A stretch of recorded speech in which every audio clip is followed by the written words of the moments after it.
آیا ښاغلی ولسمشر محمد اشرف غني به د ملا یعقوب دغه غوښتنه ومني؟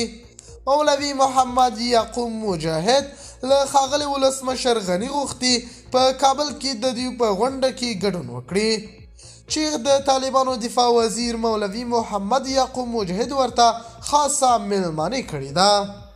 ښاغلی ولسمشر محمد اشرف غني وایي زه به خپل هیواد ته درستون شم خو یو شرط لرم که طالبان زما شرط پوره کړي. ښاغلی ولسمشر محمد اشرف غني دا هم ویلي دي چې افغانستان ته خو سمدلاسه کوم پلان نه لرم او نه هم د ملا یعقوب دغه غوښتنه رد کولی شم. د باور ټي وي چینل درنو لیدونکو سلام ستړي مه شئ وخت مو بخیر. هیله لرم چې جوړ او روغ به یې په سر کې یادونه کوم که باور ټي وي چینل مو نه وي سبسکرایب کړی په درنښت سره باور ټي وي چینل سبسکرایب کړئ.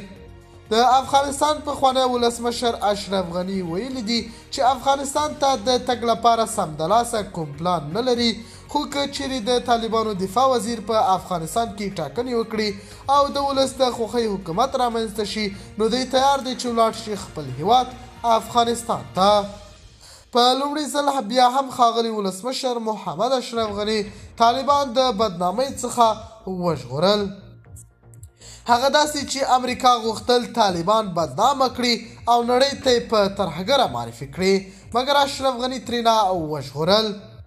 اشرف غني وایي کله چې مو په ارګ کې کار کاوه امریکایي ځواکونه راغلل زما څخه یې استعفا غوښتنه وکړه چې باید زه چوکۍ هغوی ته پرېږدم خو ما ورته وویل چې تاسو زما ځای ناستی راولئ زه به تاسو ته استعفا وکړم. دلته د اشرف غني ځای ناستی شتون نه لري چې واک ورته وسپارل شي.